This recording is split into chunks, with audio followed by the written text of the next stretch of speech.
just heading over to a property in Battersea. We're going to do a window survey. There's a lot of rotten timbers and stuff on the windows due to the condensation and weathering outside. All the condensations create a lot of moisture on the glass internally, which has then caused the windows to rot. So we're going over now to have a look, give the client a quote, and then we'll go from there. So I'm carrying out a window restoration survey. As you can see, in quite bad condition of the timber itself, all rotten.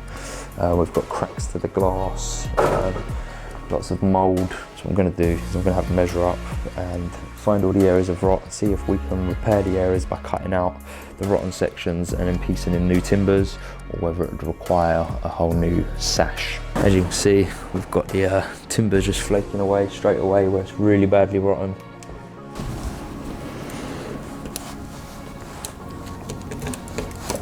As you can see, it's completely rotten away, this timber.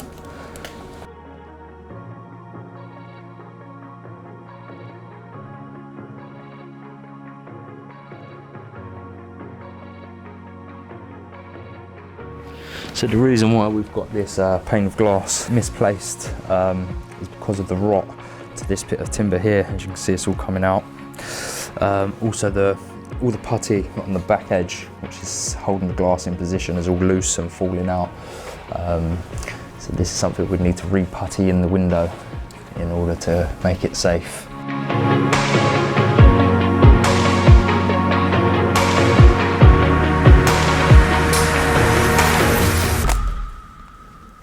The external timber seal, completely rotten on this one.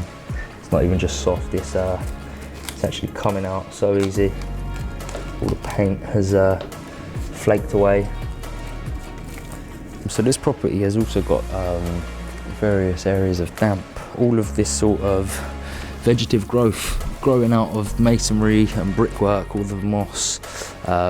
So what happens is that all the moisture is drawn to that. We shouldn't ever have plants growing out of a building. That's always an indication that there's an issue and the building needs some attention. As you can see, it grows into the mortars of the brickwork, and it's now decayed all the mortar, and then there's a point of ingress for water to start penetrating into the property, causing further issues. So I'm going to talk to the landlord and advise that we should do a full restoration survey, give this building the attention that it requires.